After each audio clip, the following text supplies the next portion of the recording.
What's going on, everyone? Welcome to Season Gaming Bitcast episode 351. It is another fine Sunday, and the Bitcast guys are here to talk about a load of games and previews and other things that have happened over the course of a very busy week. But yes, it is a good morning Sunday, and we have Mr. Hoaglaw and Mr. Tie Guy with us. Hoag, how are we feeling this Sunday, my friend? I am feeling okay. You know, my Michigan Wolverines won yesterday. We have a brand new... Oh, it was college game day, yes. We have a brand new true freshman. You never know how that's going to go. There will be ups and downs, but yesterday was an up. It's very exciting to see. Michigan, if you don't know, had, as the TV reminded me yesterday, the worst pass offense in college football outside of the military academies last year. So getting a 5-star quarterback in is a big difference for my guys. So very exciting. Okay. That leaves me in a good mood. Had some physical issues, which might have been related to my food intake during the college football day. And that's left me feeling very excited about sitting down for multiple hours here with y'all, but we'll be okay. Good to hear about Michigan. Yes, a lot of my friends who are big college football fans and people that work with me as well. Big day yesterday. So good. Glad they won. Hope they do well. Tie Guy, good morning. I think I said to you several hours ago, but here we are yet again to do another show. I had the same week as Hoag. Loved watching the Wolverines game. Shit my pants in front of my family. Great week. Anyway, I'm here to talk games. Let's go, baby. That's not what I said, I don't think. I don't know. I read between the lines, Hoag. That was the tweet version of what Hoag said. He got it. No, I had a good week. Obviously, I'm working on a review, and I'm deep in it, hard in the paint, and probably will be writing tomorrow. So. Yeah, good times, guys. We'll talk about it next week, I think. Yeah. Wish they might not talk about it next week. I don't think it's next week either. I need to read the embargo information. Anyway. But yes, busy week for games. So obviously we're going to jump into it here. Before we get fully started today, we want to address one thing, which is to put it lightly, or to put it honestly, I should say, or transparently to everyone and all of our audience here. 3-hour shows wear on us a little bit. They are Sunday morning. Obviously, the three of us do other forms of content usually, or try to at least, and are quite busy with a lot of other things going on. And organizing and structuring and planning, and then obviously post a 3-hour show is tough on us a lot of Sundays. So we kind of got together, the three of us, and we kind of talked through, okay, how do we still kind of cover the games industry and what's going on in gaming the way we like to do it here, which I think our audience appreciates, of course. And so we're going to streamline this a little bit. Similar format, but we're really going to be talking about the big things you guys really enjoy, previews of upcoming games, coverage that you can't really find anywhere else, or major topics that we cover in a unique way. But it's just going to be a little more streamlined. So less maybe 30-minute tangents on food, or, you know, those types of things that kind of get us off the rails out in left field. We'll still have our left field moments, of course. So we make no guarantees on that. Yeah, they're still going to be fun, of course. But just in general, bringing the show back down to what we would call a reasonable podcast time, which would probably be in the 90-minute range. So that's what we're going to be looking at. Just wanted to, of course, you know, everyone who hangs out with us here is usually so generous and so nice that I wanted to address it. So we're being open and honest and upfront about it, and that's what we're getting into today. Guys? Yes, I am very Travis is laughing, so he has a joke to make. I do, yeah. No, it's definitely about the length of time that we old men can go. That's Travis's wheelhouse. No, it wasn't that. It was Ains saying we're gonna stick away from the tangents, and then me thinking 2 minutes earlier. Anyway, guys, I shit my pants this week. Let's go. As I've told these guys, they have to help me a little bit here too. Exactly. We do. Yes, and Ains is very generous on this. I will be transparent as well. My contact point with Ains after the show last week was, I don't know if I can do this anymore. Because they're just knocking me out for too long. And he is a very generous host and a great person. And I'm always happy to say that about folks I work with on YouTube and in content creation, because I think there is this notion that we turn the cameras off and everybody turns into a raging asshole. And I can tell you that notion is not entirely without merit with some of my interactions with folks, but those are not interactions That's with fair. Ains and Travis. Yeah, I appreciate that. Yeah. Sadly, that is true for a portion of the community, which we won't speak about because that's a tangent. But no, honestly, the three of us love doing this. We have a great time, and we're gonna adjust as we need to continue doing it as much as we can. For now, we'll get to it. So we're still gonna work through our intro here, so we'll just cruise on through. Want to give our shout outs, so let's get to them. Vintage Willow. Already thanked her in the chat, but thank you as always, our generous contributor here at SG who gives 5 season gaming memberships. Some of our regulars got memberships. So thank you so much as always, Willow. I say it every week or most weeks. Very, very appreciative of that. So thank you very much. Absolutely. Googleman81, 10 euro super chat. Last entertainment media that made you cry, if any. The Artful Escape for me. Happy tears before that. The Haunting of Hill House. Sad. Oreos. It's a lot. There's exactly these types of comments that make the shows go on 3 hours. Cry. I don't cry a lot. Yeah, I'm with Hogan. Hogan and I have talked about this, but I'm not really a crier. But I do have 2 instances that I can mention here. I definitely teared up at the end of the original Death Stranding. During the BB Lullaby section. Now, it was like 3 a.m. and I had pressed myself too long because you can just never expect a 5-hour Kojima cutscene. You just never know when they're going to hit. And so it was super early. Yeah. I was completely out of energy, but I still think it's an affecting ending. I haven't gone back to it since. That's one reason. That's one area I can remember tearing up in. And then I almost always tear up at the end of Creed, the boxing movie. So there you go.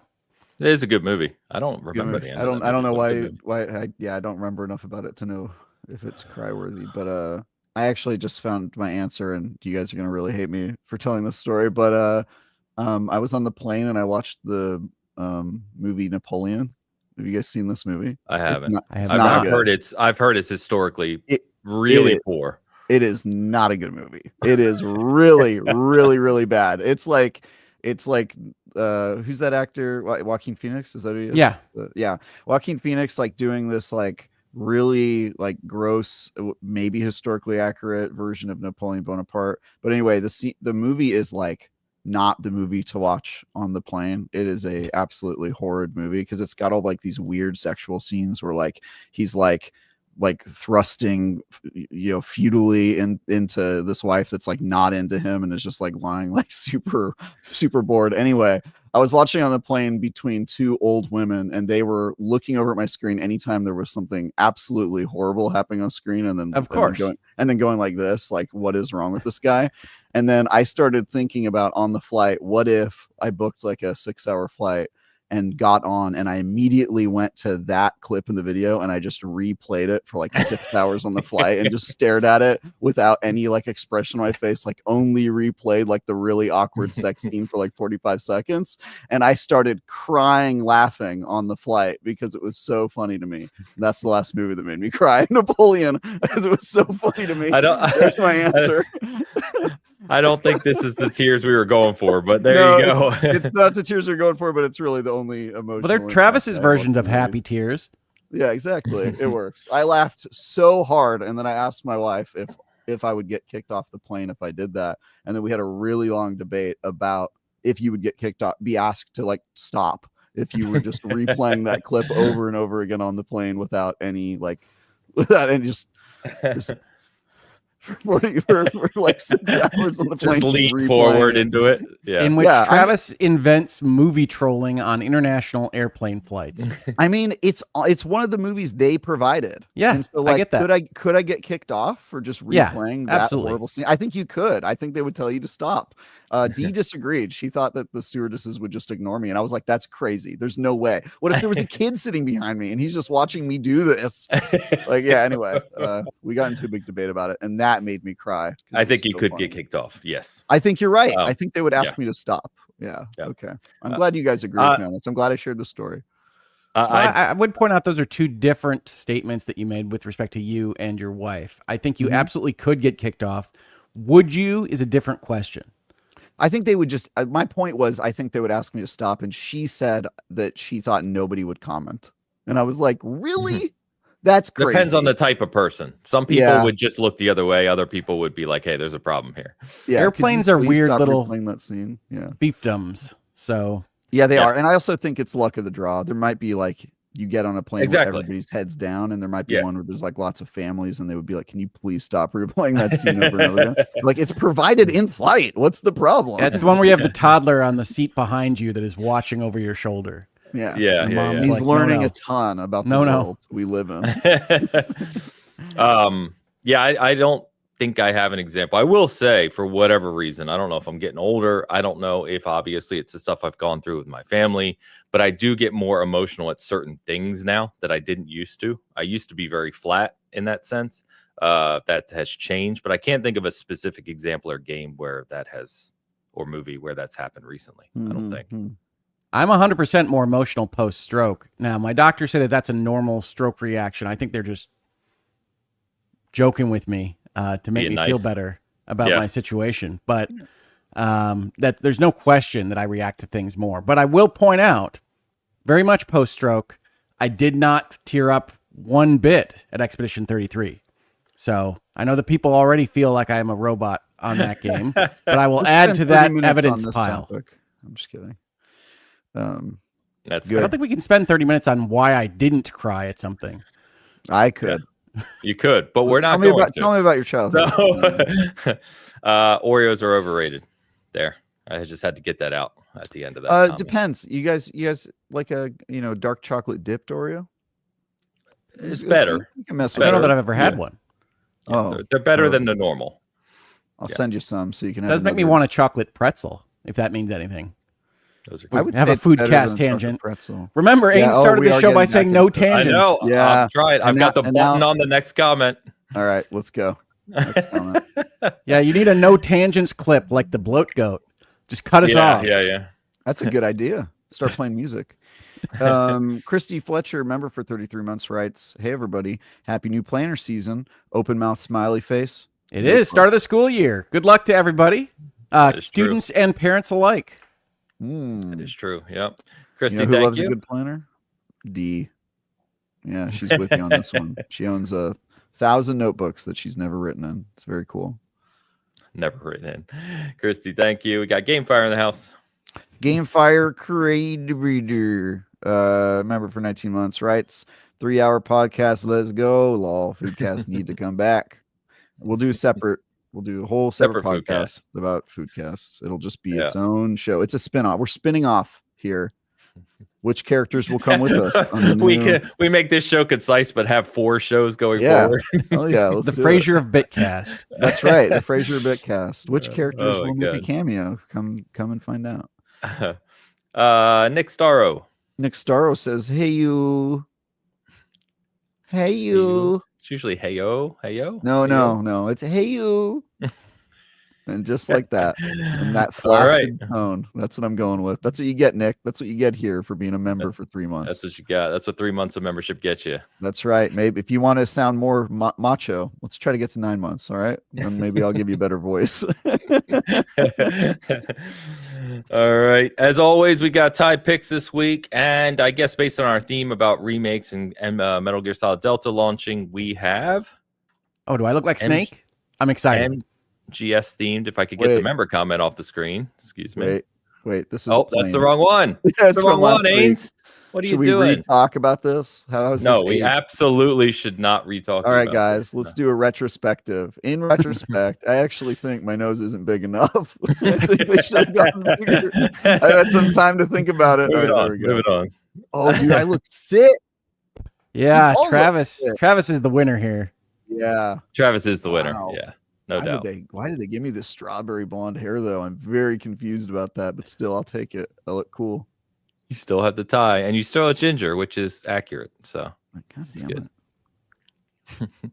Why do I look like I'm listening to like an AMR session? Like, what's going on with my face? Yeah, you're very happy.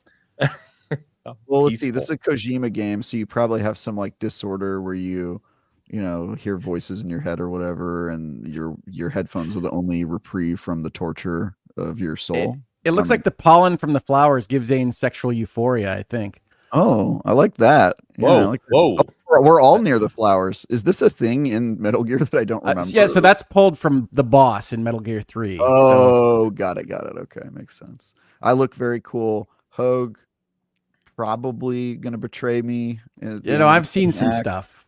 Yeah, I think you're gonna turn on me for sure. Nice. This is pretty good. It's pretty Yeah. good. Pretty good.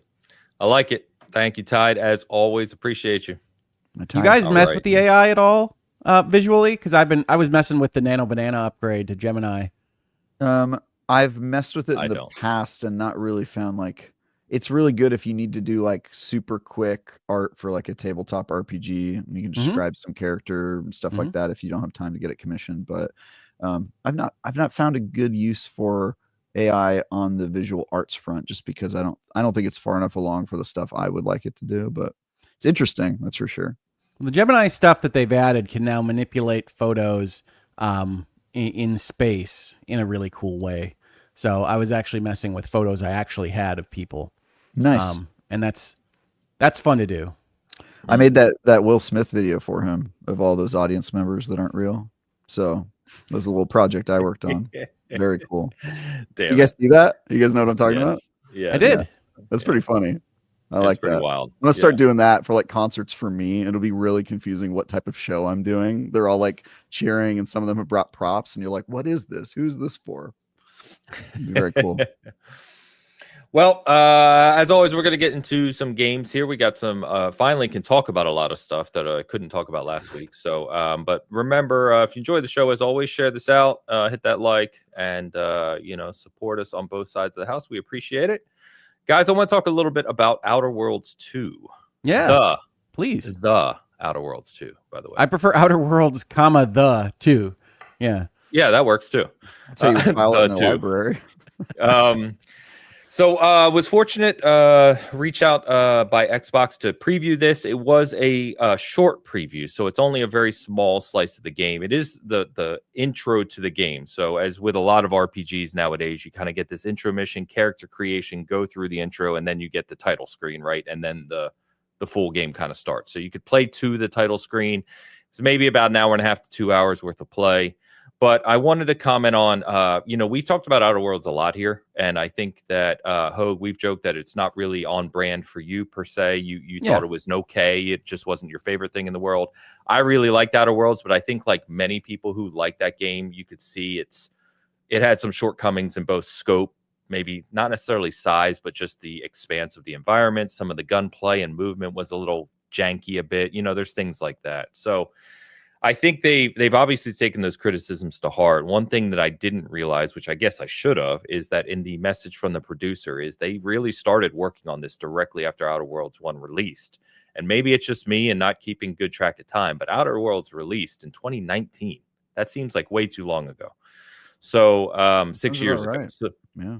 So pretty noticeable right away, right out of the gate. There's a jump in fidelity here. Character models and character creation are not only extensive, so you go through not only your look and whatever, which is really, really extensive, but then you have your perks and your your specialization and these other things. And I really enjoy that piece. But the like facial models, because a lot of these games, you're kind of like the Bethesda games as well. You're in the face talking to people and having conversations. So those have been improved. But I think most noticeably, the thing for me that felt really good was really kind of the movement and control of the game. It felt a lot more like a proper first-person shooter, even though it's not really a shooter per se. But it controls and moves and feels really, really solid. And even in the intro mission, you can tell that you get kind of prompts about your own background. So you get unique dialogue choices. There's areas of the level you can go through if you're a certain way that you can't if others. I played through it twice. And I definitely think I saw an article on IGN yesterday that said people are really sleeping on Outer Worlds 2 for being one of the biggest games of the year. And I would, at least from this short preview, granted, I would agree with that. I think this is going to be a better, bigger game than people are maybe thinking it's going to be. And I think you can see the investment from both Obsidian and Xbox as a studio kind of organization umbrella now compared to the first one pretty immediately. So I would be excited. If you're already excited for this, be excited. If you were kind of in the middle on this one. You may want to put an eye on it and just keep check out the preview we have on the channel. I think it's going to be a really, really strong game, and I'm much more excited for it now than I was before the preview. Yeah, no, that's interesting to me. Yeah, I can tell the you. The humor is the same. I will say that. Has the same good. Good. I will say, I just based on like my interactions with like this studio so far, it does seem they're a lot more confident about it than they were about Avowed earlier this year, just in terms of like how much they're marketing it, how much of the game they're showing before it's out, how much they're like sharing details on it. So that to me is a good sign. They did a very similar thing with Outer Worlds 1 back in the days where we were physically going to E3. Like their showcasings were really open, and they talked plainly about, how it's a small size of the game and how they built it on a shoestring budget and all that stuff. And so I'm liking the confidence from this one. Hopeful it'll be good. Feels like the game they wanted to make with the first one. Mm-hmm. You know what I mean? Yeah. So, well, I'm all for sequel leaps. I've said that before. I think honestly, the humor in this game series is going to prevent me from engaging with it. I don't like the humor in the first game. I don't like the humor in the expansions. I don't like what they've shown in the trailers so far. So we'll see. I do know that when Jeff Keighley prompted a statement about what the game of the year was going to be on Twitter, I put my current 5 top games, and I got a lot of pushback that I was neglecting the Outer Worlds 2. Now, outside of that game not being out yet, and obviously not having played it myself, that's just the social media landscape. That's fine. But I would be surprised if it winds up in that conversation, just looking from the outside in. I kind of would too, to be honest with you. Me too. I think it'll be tough to beat Expedition 33 and... Yeah, I mean, regardless of whether we agree with it or not, I think Expedition 33 is the front runner. I'm a KCD2 guy. Some people. I was going to say Expedition 33 is kind of a different ball of wax. I agree that it's going to have a lot of push, but I guess I don't see Outer Worlds 2 clearing in terms of first-person immersive RPG Kingdom Come Deliverance for me. That would be unlikely.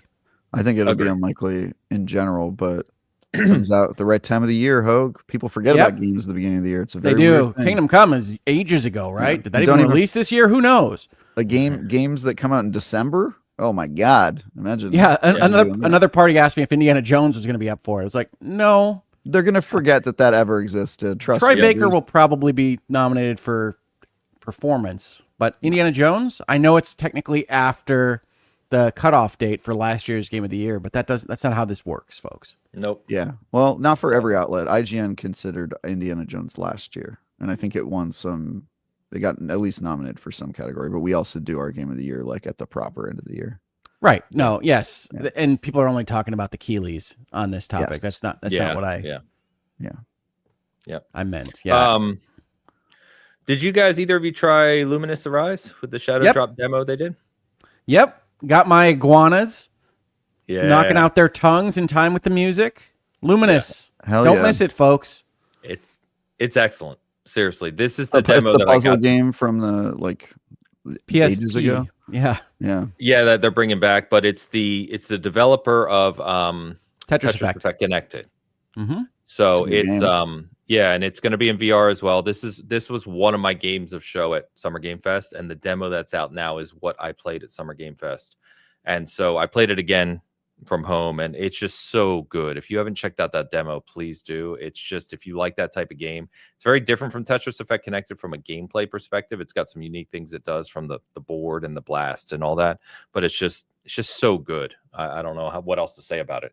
It's the same basic idea of Tetris Effect, of this kind of growing musical accompaniment to your puzzle gaming.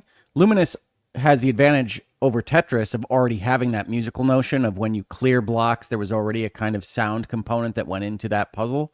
So this is a perfect marriage of these two things. When I was playing Tetris Effect for the first time a few years ago, one of the things I had thought in my head was this would be great with Luminous, but there's no reason to believe that this team is going to get a crack at Luminous. So this is a perfect match. And the demo says this is a perfect match. So if you're at all excited about this, continue to be excited. Play the demo. It's available to you, even though the PlayStation interface is very bad at showing you when a game has a demo. Luminous Arise has a demo right now that you can play. It's 3 levels of the single player. I will say their multiplayer component, at least here in the beta, the demo, does not appear to be connecting very well. Don't know whether that'll get fixed or not, but I'm generally not going to Puzzle Land for multiplayer shenanigans anyway. No, me neither. I'm actually most looking forward to it in VR. So it will support VR at launch, and I can only imagine, like Tetris Effect Connected, playing this in VR is going to be mind-boggling. So very excited about that. Lost Soul Aside, I wanted to bring up. So okay, I all wanted make to bring choices. It up. I haven't played it. Obviously, it's made a lot of headway, I guess, in the social space for probably the wrong reasons this week. But Hogue, I saw you posting about it, or someone, I think it was maybe Alex linked to me that posted about it. Yes, randomly Twitter picks up my stuff now and just like broadcasts it to way outside my field, which is just great. Thanks, Elon. But yes, I said Lost Soul Aside is to action Final Fantasy as Mind's Eye is to Grand Theft Auto. And I mean this for very specific reasons, but it's a tweet. And so people ascribe all these various motivations to a tweet like that, which I know, right? I know how to play the game on this side of things, folks, but it has the same amount of hollowness to me. I'm not talking about technical bona fides here. It is a game that I played and immediately thought I should be doing something better, maybe with my life, but certainly with my time. And that's the same kind of feeling I had with Mind's Eye. It's like, why am I playing this hollow echo of something better when I could be playing this something better? There's too much stuff to enjoy. There's too much media to take in. There's too little time in life. And Lost Soul Aside is a very, very weak epic RPG. It is closer to a decent to good Devil May Cry, but it doesn't know that, seemingly, in the way it's designed. It thinks it's a Final Fantasy game. And Final Fantasy already in the action landscape, 15 and 16 in particular, has dumped most of its kind of deep characterization and plotting. This goes another step lower than that, puts it through like Google Translate to get you just ridiculous voice acting and translations of what I believe was a Chinese script. And it is just god-awful storytelling. Just god-awful. Like PlayStation 2 level, but the bad ones. Like the actual dregs of the PlayStation 2 time period of storytelling. Here, brought to life in PlayStation 5 land. It is aesthetically pleasing in certain parts, in screenshot form. Its animations aren't all connected. It's really a combat game, which is not why I go to game. Just hitting buttons and shiny bits flying off my magic dragon to hit crabs on the beach for no particular reason because the story is, as aforementioned, god-awful, is not why I game, right? And some people are online on social media saying this is actually fun and this is good. It's a combat game. I can't really fight them too hard on that point. It is perfectly adequate from my perspective, but I'm also not judging like the parry windows and the invincibility timers and like these various things that people get knee deep into the weeds on and say, this is really good. It's very fluid, all these various things. So if you just want to use your giant magic sword and dragon that floats around you in annoying ways in cutscenes to fight crab men from beyond the stars, this might be exactly what you want out of a video game. It's not what I want out of a video game. And it doesn't know that it's telling a god-awful story. So it treats it po-faced. It makes you sit through long conversation bits that don't make any sense, that have weird translations all over the place, and performed by people that appear to be on Valium the entire time. So I would avoid this like the plague, but I'm not you. So if you had a different experience, let us know in chat or the comments. I'm not here to tell you how to feel about these things. I'm just expressing my experience with this game. I regret having learned of its existence. I certainly regret having spent money on it. And I had more fun so far with Mind's Eye. Take that how you will. All right. All I heard was fighting over crabs. That's what I heard. That's right. Yeah, there's a lot of crabs. Crab Champions. You guys ever play that? No. All right. Well, that's Lost Soul aside. So we'll put that aside. No pun intended. Lost Soul aside, my relationship with this game is that I was supposed to be the point guy in this game. I was going to do a bunch of coverage for it. I had an appointment booked to go down to the Sony offices here in Northern California. And those plans were canceled abruptly by PlayStation. And then the game never received any coverage beyond that. And Yeah, then they hit it from all reviews, didn't they? I think that's one of the reasons my tweet went viral was I was the only person talking about it. Yeah, I mean, we basically forgot about it. At least I personally did, and that's why a couple weeks ago on this show I said I thought the game was canceled or it was delayed because it was in effect delayed. It was delayed for the media team. So the fact that they did not delay the game with all of those signs is quite troubling, and perhaps Sony knew that they had a stinker on their hands, which happens to every studio. But yeah, well, the funny part about that, right, is because it's published by Sony, you do have the Defense Force out there already, and it's interesting because that Defense Force will align for whatever exclusive comes out of any of these houses, right? They will defend the worst Nintendo game, they will defend the worst Xbox game, they will defend the worst PlayStation game. Presumably not the same people, unless they are absolutely just psychotic on the inside. But these groups will defend these things and will come at me saying, well, you're expecting too much out of this game. It's like, well, no, it's a full priced game. I spent money on it. You say, well, it was one guy's dream for 7 years or whatever. It's like, this does not impact my experience with the product at the end of the day. And we're not so far removed from Expedition 33 wowing everybody, even if they were wowed more than I personally was wowed. It's still a great game.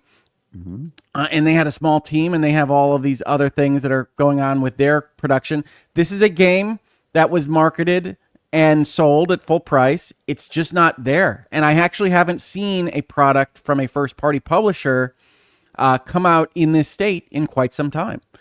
So, yeah, look, you make mistakes. Wish I had that money back. Oh, well.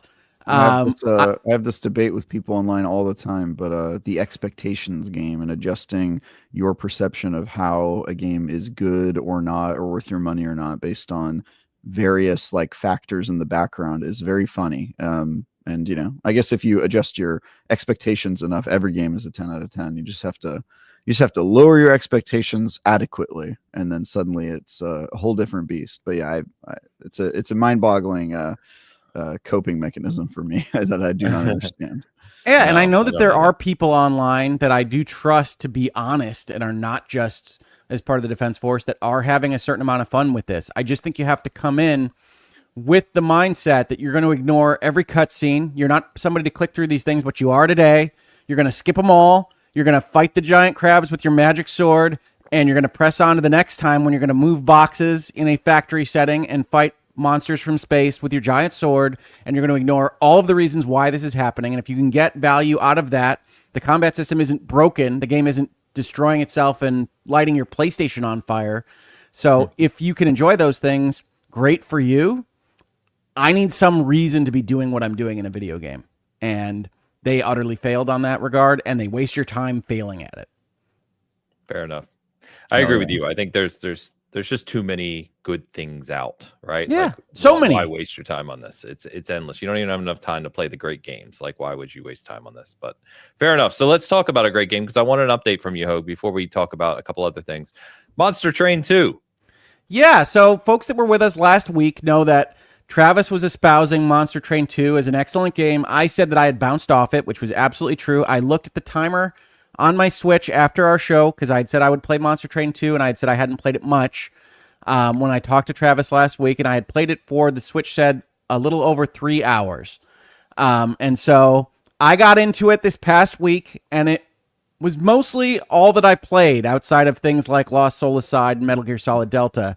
And it really connected. It's a really smart card game system that, when it connects with you, has just almost an infinite amount of depth in the ways that you can build your deck up to fight these fights of the demons from hell and angels in an alliance to fight the titans in heaven. And it is probably my favorite strategy game right now of 2025.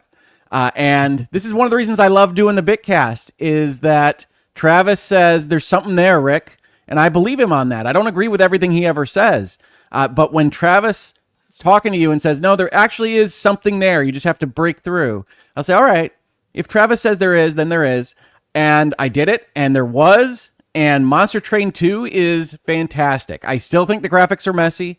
I still think the music is over the top, although my daughters, who were in the room with me while I was doing this last week, said, those are bangers, Dad. You shut up. So I'm My told the wife music are said that bangers. too. My wife said that too, and I was like, They are very remember loud. They're playing very it. in your face while you're trying to figure out what card to play.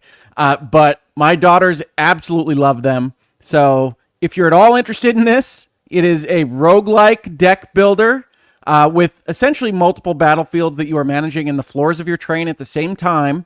And it has all of the cool bits of a roguelike, so you can have difficulty modifiers per battle. You get different artifacts that change your game completely in different runs. And it's different every single time you play with escalating difficulties that I don't even know what the end of this thing must look like. Because I feel like I'm right at the edge of being able to even keep track of what's happening about halfway through the difficulty escalators. Nice. And so I will continue to play this for a good long time to come. My Switch now, the timer says over 15 hours. So I played it a lot this last week. I am looking forward to playing it more. And I thank Travis profusely for making sure that I didn't just say that's a bad one and put it off to the side. Awesome. Yeah, honestly, I had basically the same experience with you where I played this right when it came out and I was like, okay, it's more Monster Train. I've seen enough. Then I told you about the two twists. Did you get both of them? Because it sounds like you definitely got the first one. I did not get two twists. I'm Really? halfway through the halfway through the Covenant escalator. So what Covenant level 5. Covenant level 5, and then in the okay, all right, yeah, but yeah, it has story bits. That was the biggest surprise to me. It's like it's organized around like Hades. So you go and you fail, and you go back to base, and they'll have the characters do story interaction. So that adds so much to like the lore of what you're doing. They're not just players on cards. That I absolutely love it. And how many factions have you unlocked? I have 4. I don't have the last faction. Okay.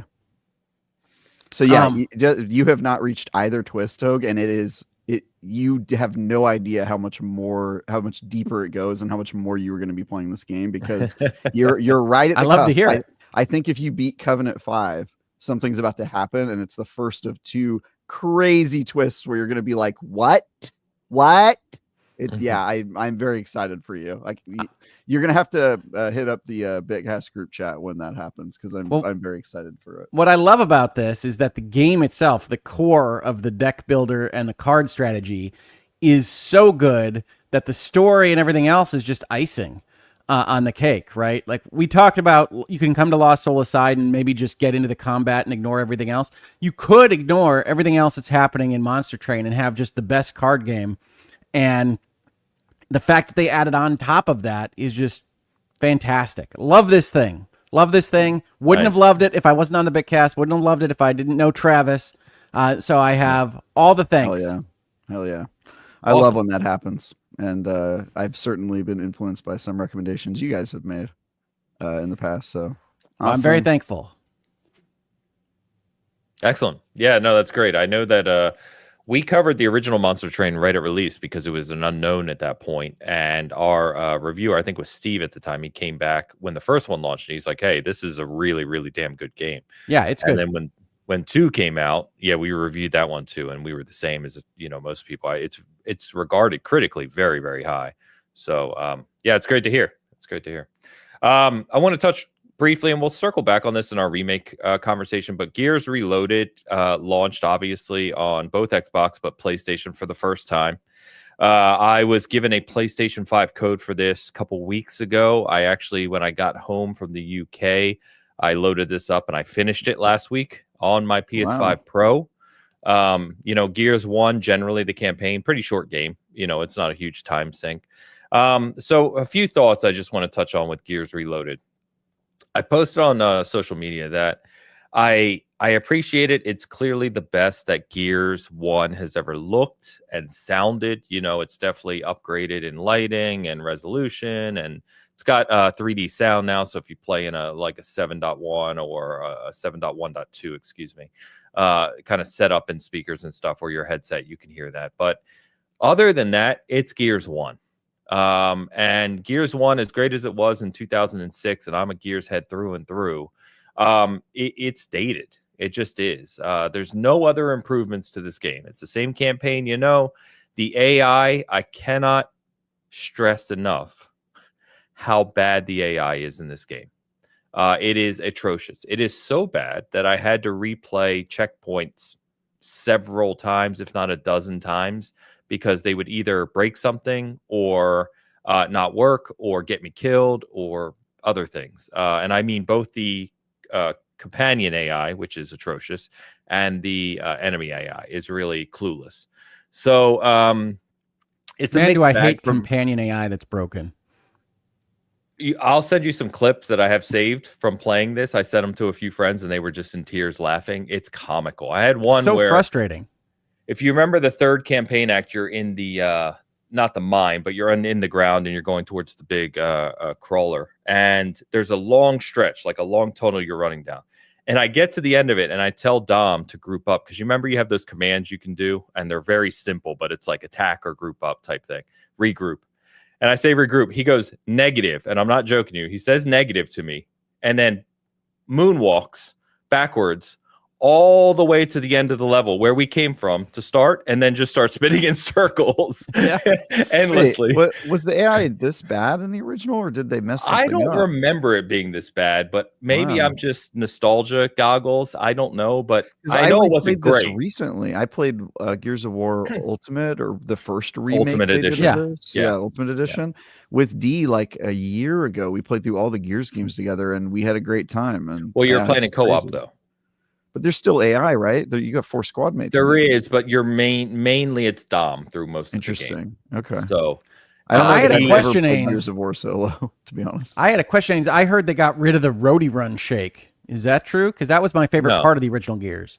No, they didn't get rid of it. You could turn it off. Oh, You could turn it in settings. There's a lot of accessibility. You could always settings turn to it be off, updated. couldn't you? don't know. Why I would you don't turn it remember. off? It's the best thing about the game. No, it is cool. It's like dum, dum, dum, Yeah, where it dum. shakes back and Screen, forth. yeah, So it's no, cool. it still has that, but it I don't know. As a Gears head, it's a mixed bag. I guess what I posted was I don't know why this exists, and I say that partially knowing why it exists because from what I've been told, it's a UE3 game, the engine, and they had to go back and modernize it to get it both updated on PC and PlayStation so that they can probably now bring the entire series to PlayStation and new platform. Okay, You would fine. think.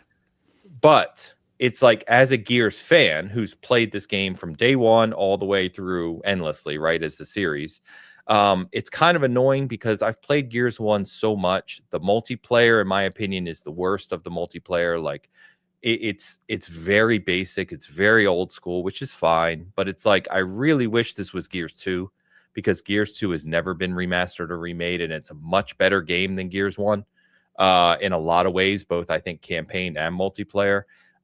Same with 3. And so anyway, I won't stay on this. We'll talk a little more in the remakes, but it's like, it's fun. It's nostalgia. I'm glad PlayStation only ecosystem players get to check out Gears. If you are playing Gears for the first time, I would say enjoy this, kind of get the gist of the universe, but it gets a lot better. So don't judge the entire series based on Gears 1 is what I would say in 2025. So Also, we need a new term for AI in games.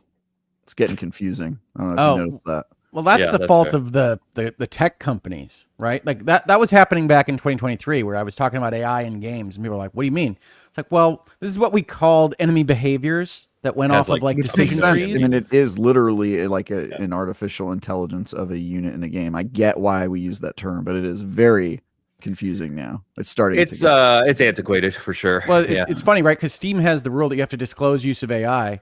And one of the jokes I made was like, well, they mean the generative AI models, not your use of AI. if you type AI into most like Steam descriptions, it'll talk about enemy AI at some point, and so there's like this weird. Well, every strategy game ever has to give the rules of the game to the opponents and give them a way to play against you. Yep. Yeah, it's weird. We need a new phrase. Need a new term for it. It's getting confusing out there.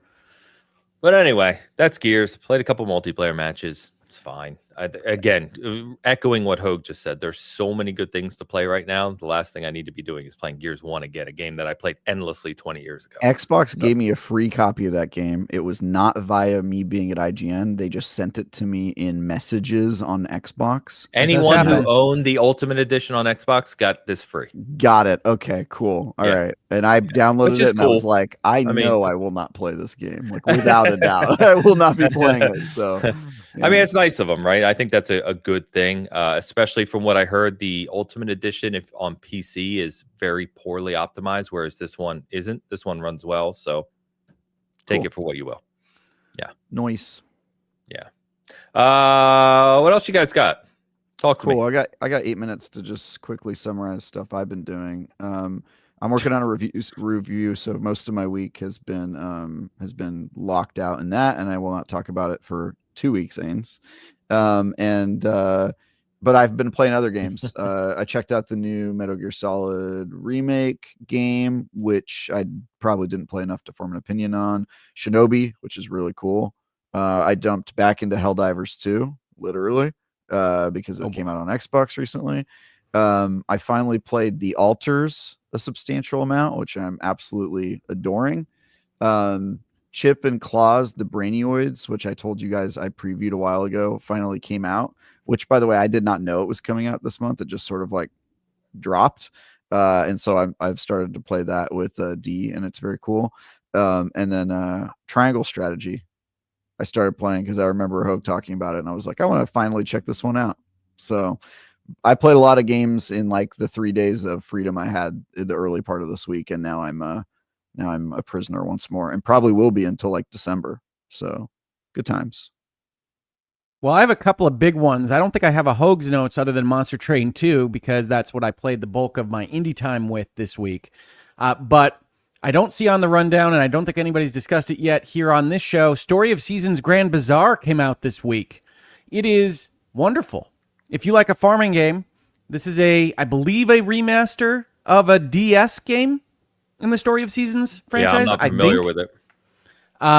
But it is a farming game in which, if you play Stardew Valley, if you play farming games in general, you know the basic gist is you take your farming goods, you put them in a magic box, and out of the magic box the next day pops money that is just automatically sold somewhere, and that's all good. In this one, that's not what happens.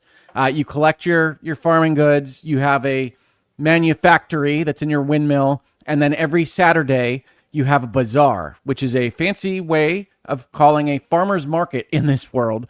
So you have a booth, and you go and you sell your things to people that walk by. You ring your bell at them, and you try to get them to pay attention to the stuff that you're selling.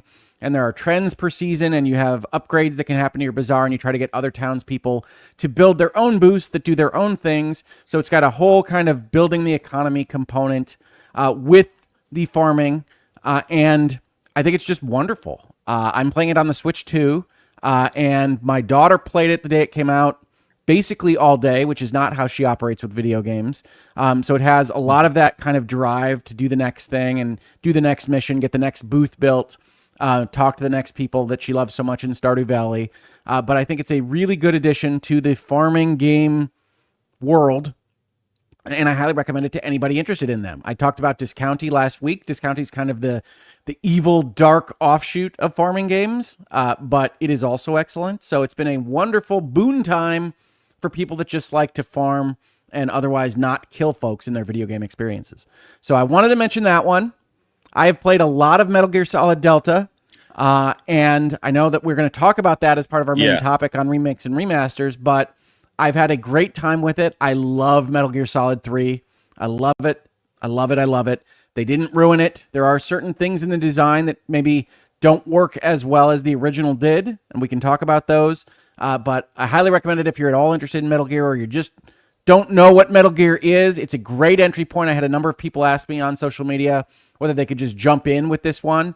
Absolutely. This is essentially the start of the Metal Gear Solid timeline, and it's the reason that Konami picked this project was so that it was easy to jump into. I think they're going to continue with this like the Resident Evil series on the Capcom side, because this is a big winner to me, and I would absolutely buy this version of a Metal Gear Solid 1. I would absolutely buy it if they went so far as to try to remake the original Metal Gears, which would require a lot more work. because they are Nintendo games. But I would buy this version of those games. So Konami has, much like Capcom did with Resident Evil, a way to make money remaking the games that basically put them on the map, made them famous in certain corners of the internet world or in the video gaming world. And I hope that they continue with this project, because to me, Metal Gear Solid Delta, despite a little bit of framiness on the PlayStation 5 Pro, that exists, but it doesn't actually change your video game experience so much, is an excellent thing that I'm excited to play more of when I'm not playing Monster Train. So Metal Gear Solid Delta, great. Story Seasons Grand Bazaar, great. Lost Soul aside, yeah. I also played Shinobi Art of Vengeance. That thing is awesome. I cannot speak highly enough about this little 2D gaming masterpiece that Sega released on us. Now, if you just played Ninja Gaiden Ragebound, you're going to find some similarities with your village being burned at the beginning and military factions coming in and calling in demons and all this other stuff. It is surprising how close in plot Ninja Gaiden Ragebound and Shinobi Art of Vengeance actually are. That is the only plot in Ninja games, honestly, because that's the exact same. Surprising. Trek to Yomi's like that too. Like, it's always like your village gets burned down at the beginning, and you're like, it is a very popular theme. That's the move. So yeah, but it's gorgeous. It's gonna do. Oh, it's gorgeous. It plays awesome. It is a different playing game than Ninja Gaiden. And so I wanted to mention that one, and then Chip and Claws, which Travis just mentioned. One sec, Hogue.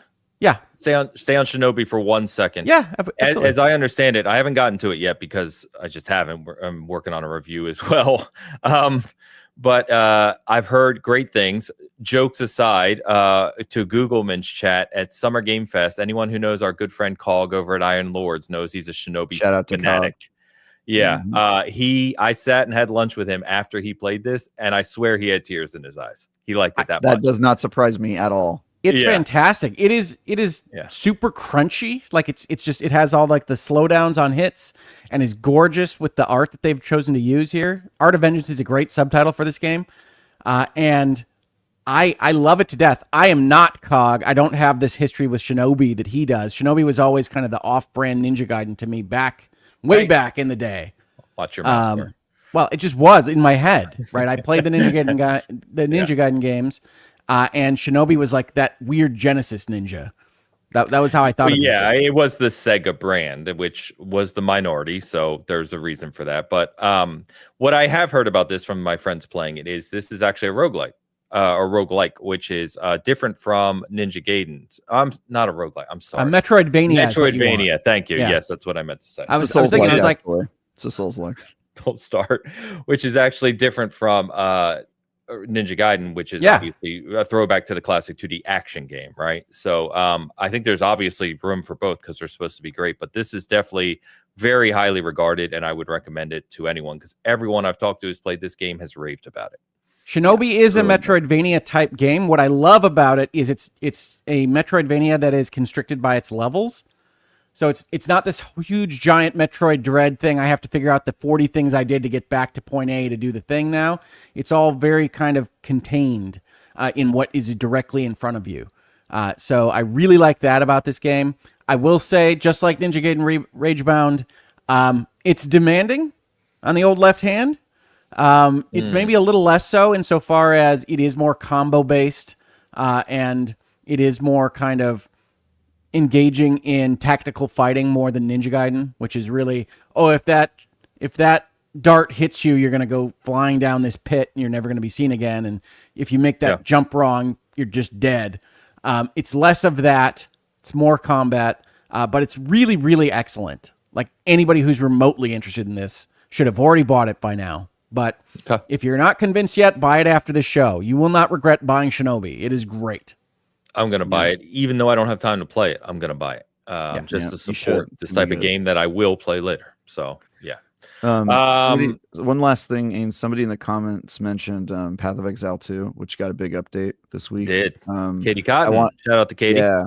I wanted to mention IGN did have me preview this before it came out, and we did not cover it. There just wasn't enough bandwidth with everything going on at Gamescom. But we are going to be doing a review update, and I'm going to be working on that. So I'm going to be replaying with a new character through all of that right after I finish up my current review, and we're going to do some kind of like update article that I'll write as quick as I can. But I'm going to be late on that one because we're at the busiest part of the year for IGN, which is end of August, all the way to the end of September.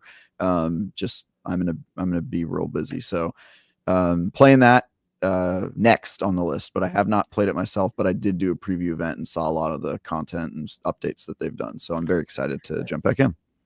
Yeah, we were talking about this last night, and was invited because remember you and I both covered the game at launch, and I was invited to the preview event. I was in the UK during the preview event, so I missed it. And same thing. It's just time. So I want to go back and check this out, but I don't know when I'm going to get to it. But I would. We'll see what you think of it when you jump in, because I haven't talked to enough people playing it to really have an opinion or understand where it's at. So the last thing I just wanted to mention, I wanted to back up Travis on Chipping Claws, and then we can move on to the main topic. Chipping Claws, terrible name for the game, but if you're at all interested in this after I talk about it, I remember it by remembering it's like Chippendale. It's like the Disney chipmunks. Oh, okay, Chipping Claws, clarify. Just in terms of... I love that that's where your mind went first, Danes. You're a man of refinement. And I had an interesting upbringing. Yeah. Very cool. The Disney chipmunks, but if you're trying to remember what it is that we were talking about when you're later looking through the digital storefront or what have you, Chipping Claws versus the Brainioids is a strategy game with an action component that reminds me most of the game I loved last year, Kunitsugami. Now, Kunitsugami was focused a lot more on that action component. You really had to contribute a lot to winning those levels with your own sword. This is less of that. It's a little bit more perfunctory. You can do a little bit less in terms of defending your own positions, but you are in a cartoon world in a 3D platformer looking environment with ridiculous brains in jars attacking you while you build up little bases that make your own robots to fight against these aliens. It is a really, I think, smart design, and it's constantly engaging to look at and to play. I haven't gotten far enough in this game to tell you that it really ramps up into really interesting strategy. For the most part, it's melee versus melee and ranged versus ranged, and figuring out how to get the resources out of the map in order to build those things for yourself so far. But it definitely has the design space available to it to get really interesting. So I hope that it does, but it's also not a full price game. It's an excellently realized kind of vision for what it wants to be. And it's goofy, which is something I always like in these games. Yeah. So I love brains in jars. It's goofy, it's fun, it's co-op, and it starts to get really surprisingly difficult and deep the longer you get into it. And so it kind of like lulls you into a sense of security with its like cartoonish look, and then you get into it and you're like, I'm actually sweating over this game. Like, this is hard. So it's very cool. But D and I have been playing that one, and it's very it's cool. There's nothing like it. And also the fact that it jumps between like top-down real-time strategy and third person like action is a really cool kind of dynamic. So yeah, it's a cool game. Very cool. Yeah, I really like it. Awesome. Well, obviously there's other games we can't talk about right now as usual. So and plenty more games coming out, which we'll get to next week. But what we're going to try to do, as I mentioned at the top of the show, is at the top of the hour. So 11 for me, noon Eastern, if you will, 9 Pacific, is to jump to our main topic. And so that'll vary obviously week to week, depending on what's kind of biggest in the news. But this week I wanted to touch on just remakes and remasters. There's been a lot of talk, and with us talking about the show this week, I didn't really want to have a guest because Alex had reached out, because Alex reviewed Metal Gear Solid Delta for us. And so he had some thoughts. He adores that game like you, Hogue. It's one of his favorite games of all time. And he gave it a pretty high score, but he also found some not nitpicks, but some aspects of it that in a remake sense, he didn't appreciate. I'm sure maybe you and he have talked about it. We have. And so, yeah. And so I wanted to bring that up from just a remakes and remaster conversation, because it feels like, honestly, remakes and remasters are becoming obviously prevalent, right, in the gaming industry over the last several years. We talk about them a lot. We talk about the difference between good and bad, and what some do well and some don't. Games that don't need remasters, Last of Us 2, I'm talking about you, and other games that are very old that get full blown remakes, like a Demon Souls type thing. So, or like Resident Evil 4 recently, the Resident Evils, which have been applauded, right, on the other end of the spectrum. So just wanted to touch on this, and you can circle back to Delta as an example, Hogue. So I don't know how far you are in this, but one of the things Alex called out is really around like there's some kind of cinematic, obviously Hideo Kojima game, right? So we joke about that enough here or talk about it enough. But there's some cinematic aspects and some things of it that he felt like the remake kind of I won't say dumbed down, but didn't maybe have the same impact. Now that could be for a number of reasons, right? It could be nostalgia, it could be age, it could be a ton of things. But he really appreciated the game and still loves it to death. But he just felt like there's some aspects of it that really the remake or remaster didn't necessarily need to be done or add to. So where are you at on Delta specifically? I love this thing, but I am in total agreement with Alex on. So if you didn't play Metal Gear Solid 3, Snake Eater, back in the day, the design of that game is very small maps that could be loaded into the systems at the time from a top-down perspective, like Metal Gear Solid 1 and 2 were. And this remake takes the same maps, takes the same like enemy encounters, and gives you over the shoulder as the way to play the game. And what happens in that design is that, honestly, it becomes a lot easier. One of the things that the game design of the original was using was that you couldn't quite see where the person was just off the screen because you're in this blimp view of what's happening. And if you're over the shoulder, when they walk across your eye line, you see them, right? That's just the way it works. And so the game overall is less taxing. It's a little bit less stressful because you can know with better acuity where everybody is. It doesn't bother me so much. And they did include a mode that allows you to play from the top-down perspective, but it uses different controls than it did back in the day. But this is exactly what I want from a remake project. I want the game that I loved basically brought up to how I remember loving it in whatever year we're talking about the remake happening in. So by the time you get over seeing the intro cinematics of the game and have gotten used to the new graphics, it just feels like you remember it feeling, even though it looks vastly better than it used to. And I don't want the Final Fantasy VII remake approach. I don't want you to reimagine what a remake means and to change the story of the thing that you are remaking in order to engage your creatives to make them happy about the project. Like, I don't want that out of this. I wanted Metal Gear Solid 3 again. That's what it is. And I agree with Alex as well that the way Hideo Kojima and his team tell this story is a little bit old school, right? This is Metal Gear Solid 3. So you can see the difference in how he has made his action scenes and made the story that he wants to tell more engaging to the players in Death Stranding 2, right? We have essentially two Hideo Kojima games that released within a month of each other because Kojima didn't work on this remake, but it's still his baby. It's still his story because they didn't change that.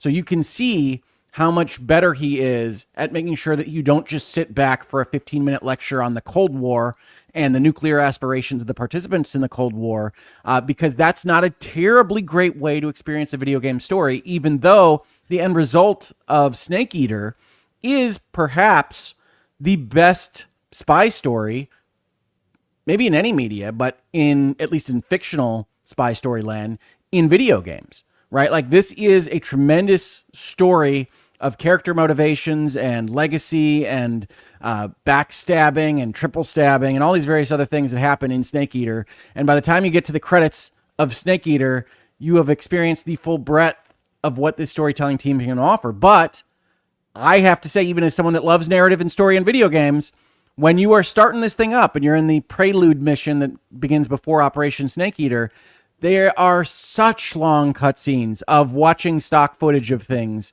that I still love the story, but it was jarring to me to be like, yeah, this is what he does, but this isn't what he has done for many, many years. So I'm glad it's preserved. I actually wish they maybe used a little bit more AI sharpening on the old footage that went into these movies. It appears like they were just brought in direct for this purpose. But overall, I think this project is fantastic. This is what I want as a seasoned gamer. I want you to bring it into a new engine, the same game that I played before. And yeah, if you want to try a different camera angle, great. I think that you could have designed things differently to maybe try to emulate the feeling of the old design, but I'd prefer it if you don't try, if you don't really believe in your abilities to do that. So this works for me. I have the option of playing in legacy mode if I want to. The over-the-shoulder mode looks cool. It doesn't have that same kind of swampy gray-green visual effect of Snake Eater, so that's missing a little bit, but I think they also have an image filter that I haven't set yet that can give you more of that approach if you want it.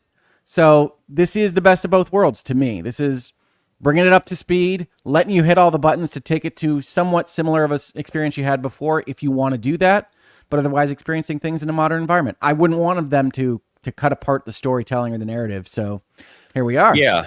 So, Alex is in chat too, and I'm looking at his review here on my screen. The one thing he says, which you kind of commented on already, but you have this updated kind of viewpoint or way to play it. And here, I'm going to just read this from Alex's review because I want to get your thoughts on it. I haven't played it, but he said, talking about kind of the new way to play, the new camera angle. But here's the rub. He said the levels, the patrols, the AI are still calibrated for 2004, which means the shiny new control scheme sometimes steamrolls the old design. Guards drop too quickly, stealth sequences lose their tension, scenarios become trivial because you've brought Metal Gear Solid 5's toolkit into PS2 era arenas. That's right. Is that fair? He is right on that. Okay. So I think that's a kind of a good segue into exactly what you said, commentary wise, of like when you're remaking a project, especially my feelings aside of Kojima games, this is a seminal release, right? Delta. So you think about like how beloved this game is, even within the Metal Gear franchise. Remaking it is a challenge. So if I heard you correctly, can you still play this with the classic scheme? It's not the classic control scheme. You can set the camera to emulate the old camera. Does it do it well? Yeah, it does it fine. I mean, they're very small arenas. One of the things that Alex said in his review, which is correct, is that these are tiny maps in the land of 2025. Yes. And so you're in these stealth sections. You're dealing with enemies, and there's only so many places for them to go. Right? This is not Metal Gear Solid 5. This is not even Death Stranding 2, which it basically emulates Metal Gear Solid 5 as the approach to stealth. So you do get a little bit of, I am playing an old game. This is clearly not a modern design, even top down. So that's fine with me, again, because I don't want it to be a different game at the end of the day. But it is certainly not up to what you would expect if you also bought Death Stranding 2 in the same time period. Yeah. It's interesting. Because, thinking about Gears, and then I was thinking about this conversation in terms of like what remakes really stand out to me. And you mentioned Final Fantasy VII, which, again, not my favorite game in the world, but it's beloved. It's considered by many to be one of the greatest games of all time. Final Fantasy VII, the original, and the remake is pretty beloved as well, right? Critically and seemingly with the Final Fantasy audience. I like them, but they are not Final Fantasy VII. That's what I was going to say. So I think that may be on the other end of the pendulum of like a complete reimagining and rebuild of what even the core of the original game was. And I don't know, have we seen something similar to that vein as broad as Final Fantasy, what they're doing with Final Fantasy VII? I was trying to think of something like that. I'm not. Well, there's classic remakes like I don't know if you count them though, because they're not telling like the same story. I guess Final Fantasy VII isn't either though. Final Fantasy VII has found itself in a weird spot where they are basically required to tell the same story, but also simultaneously not. Yeah, the project is weird. The example I was going to use is like a proper reboot, like Lords of the Fallen versus the Lords of the Fallen we were talking about recently, or Prey and Prey, which are Prey completely and Prey, games. right? Those are different games, but they are kind of. I think Gentle Stone in the chat has the right answer here. The Silent Hill 2 remake is pretty different from Silent Hill 2. And I think it turned out pretty well, but it's pretty different in a lot of important respects. Like a remake in movies, they're going to change the story. That's just accepted. In games, we have this weird definition where like a remake has to have like 90% in common, and that's not what you would call a remake in other mediums. You know what I mean? Like right. The Mummy was remade multiple times, and they're completely with the only conceit being that there's a mummy. Yeah, exactly. Yeah, in Movie Land, there's that one version of Psycho that is a line-for-line remake, and it's the weirdest thing you've ever seen. It's like, no, don't do that, movie makers. Nope. Yeah. So I'm of the opinion that like any game that changes, I'm on like the more like conservative side of what counts as a remake. Like it, or is it conservative? I don't know. If you change like if you run like a new engine and you're like changing mechanics even a little, I think that should count as a remake personally. But I get that people usually when they're talking about remakes in the games industry, they're talking about like you're reimagining stuff, you're changing parts of the story, like it's kind of a different game versus a remaster. I kind of disagree with that definition. To me, a remaster is like you make the game run better and that's it. And then I think of things like the Age of Empires 2 games, like that we can play right now. Gears Those are Reloaded. remasters. Gears Reloaded is a remaster. Yeah, exactly. Yeah. Versus a remake where it's like, all right, well, we're going to try to tell kind of the same vibe or story, but we're going to like take some liberties because we don't want our game to be beholden to the original. And I would put this in that category as well. So, Alex brings up, I think one of the more popular modern ones are the Resident Evil remakes, right? So you've got 2, 3, and now 4, right? And we'll see what else we get. I think they're an interesting one to me because they do generally tell the same story, the same setup, the same environments. They do take some liberties though, right? They add some parts that aren't in the originals and they change some things here and there, especially from what I've seen comparisons wise. 4, I didn't play the original 4. We've talked about that, but I've finished the remake and I've gone back and looked at some comparison videos and there definitely are different things there too. So I think they kind of walk that weird line of it's not just story for me. Like the game mechanics are so different in those games. I would call them a remake from point A. You know what I mean? Resident Evil 2 remake plays so much differently. Resident Evil 2, it's just a remake in my opinion. 3 is the one I think of as the most different. 4 has the advantage of being over the shoulder already, so a lot of the feel of 4 kind of survives the transition. It does, but it's. I mean, you're not playing with a single joystick. Yeah, so that's alone on. Yeah, it's very different. Yeah, it's a very different. Go back to playing 4 now. That's tough.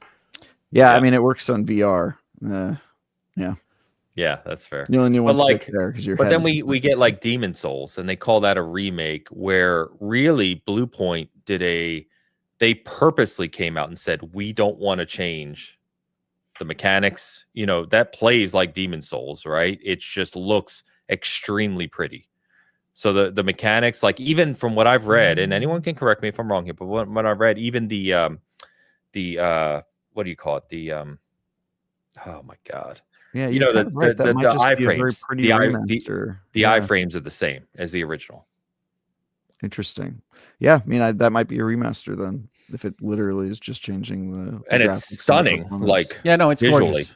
It blows the original way in every aspect. They called that one a remake, didn't they? It was not a remaster. I mean, it doesn't have a name at all, right? It's just Demon Souls. Do they? That's a good point. I'm pretty sure they call it a remake, but I'll double check. They probably called it a remake in press, but it's not on the box or whatever. Yeah, that's fair.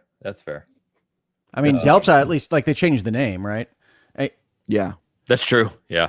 It's interesting. But there's so many of them nowadays that it's like I guess like what really brought this up for me was obviously Alex talking about Delta and our review of Delta and that being a big topic this week, but also Gears coming back and being on PlayStation, which I think is awesome, right? Like I'm very much of put all these IPs everywhere, let people play them. But like playing through Gears again was like, was this outside of getting it on a new platform, which I fully understand, and a new audience, right? It's a money play. Was this really needed? And I think we've joked a lot. Everyone's joked about Last of Us ad nauseum of this point of like the other end of the pendulum, which is this was completely unnecessary from a Last of Us 2 in particular perspective. Yeah. And it's just like, I'll be honest.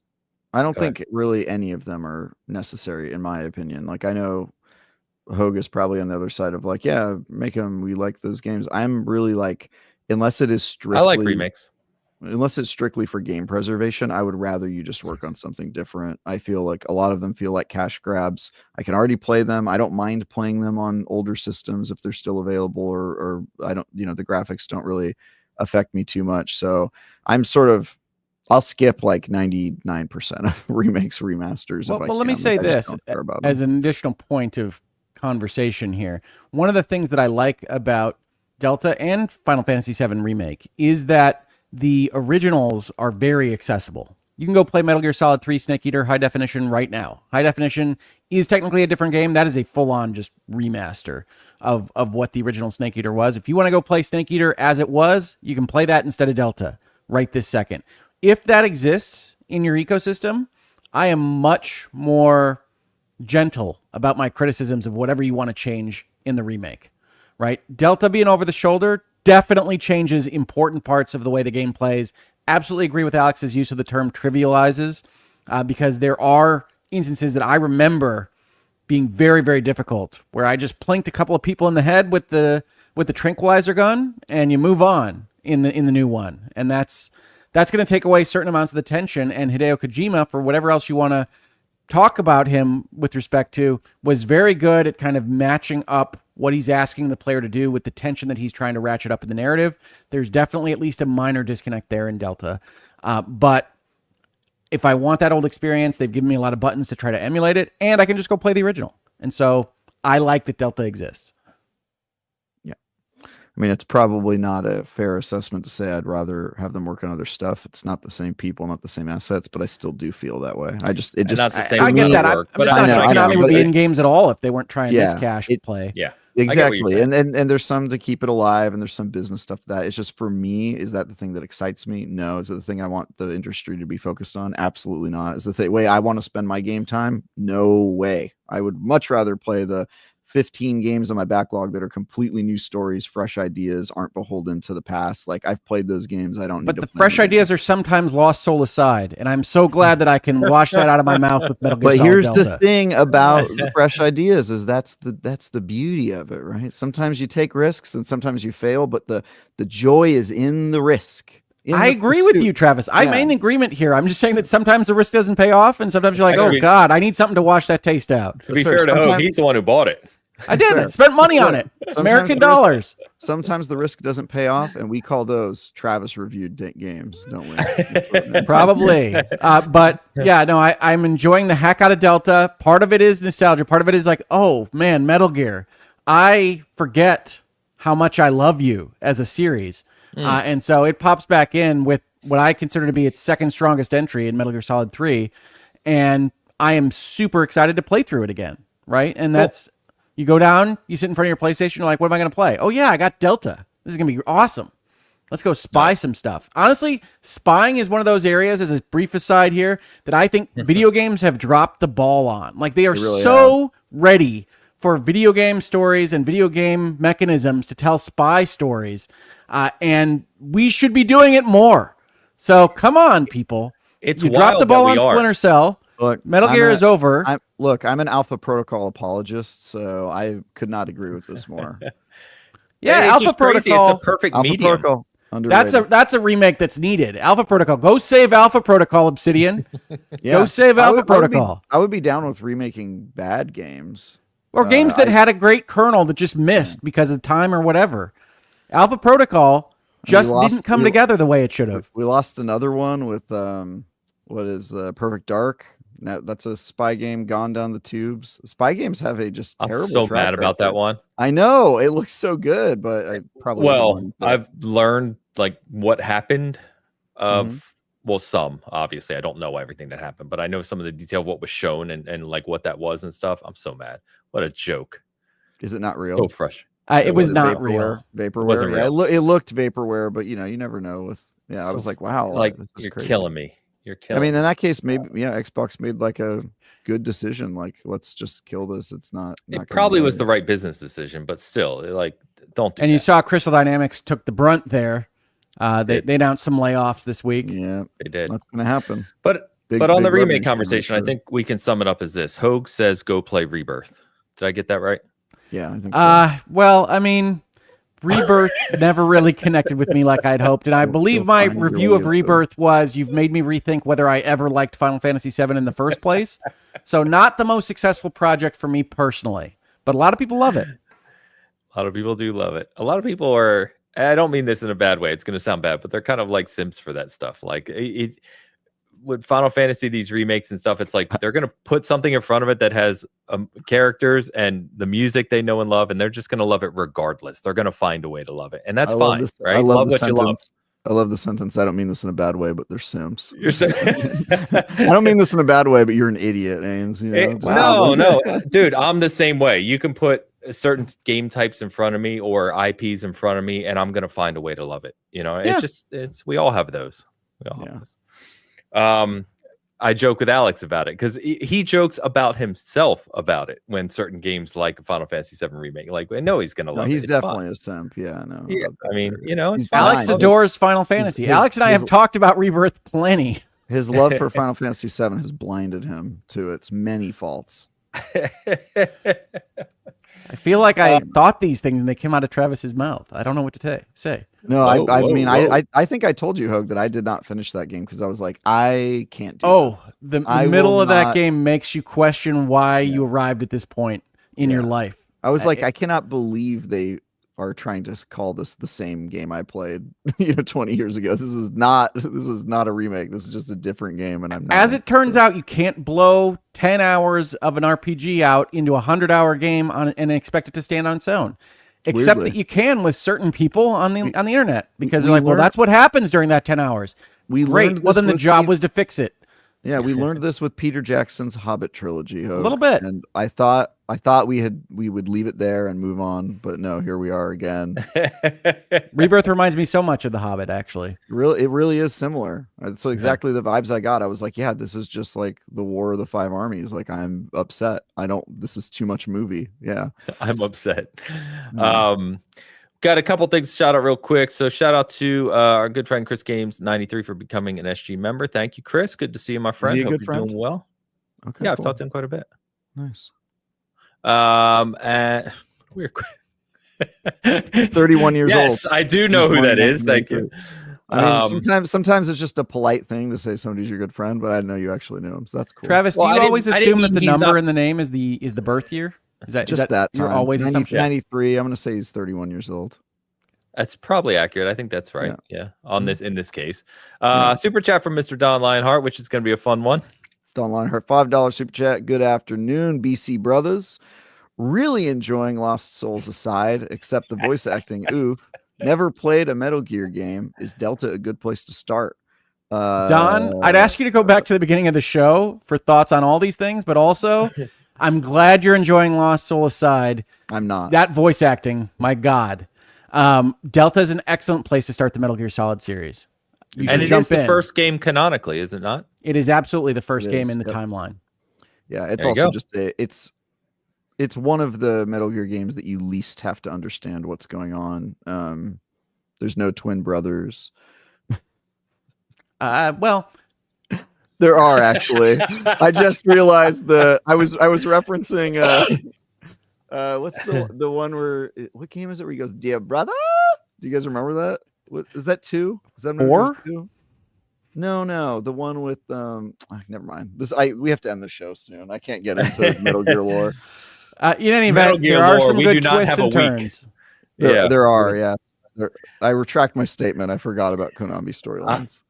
Between his Mind's Eye review and now really enjoying Lost Soul aside, I'm starting to worry that Don hasn't found a game that he doesn't like. We're going to have to readjust this.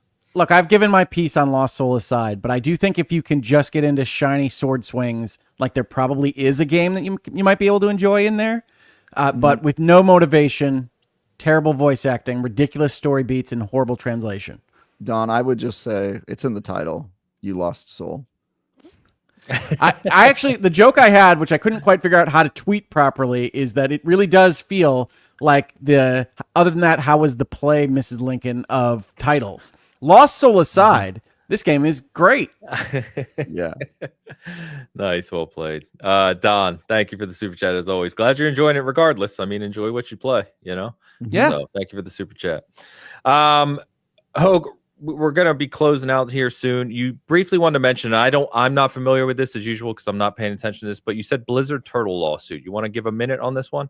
Oh, I don't even think I have a minute to give because this might be a virtual legality. I probably go through the lawsuit, but Suffice it to say, Blizzard has sued one of the private server companies, Turtle WoW, that provides the ability to access classic versions of World of Warcraft. And they've sued them for a bunch of things. The one that jumped out, the reason I even flagged it as a potential virtual legality, is the last thing they sue this company for is RICO violations, which, if you don't know, is the racketeering law in the United States. It's essentially what was used by the federal government to arrest gangsters and things. It is one that gets attached a lot in social media because it basically says it's a crime to be involved in thinking about crime. And so social media people love that one and like to say everything's a RICO violation. It's unusual to see it in an actual filed lawsuit from a major company.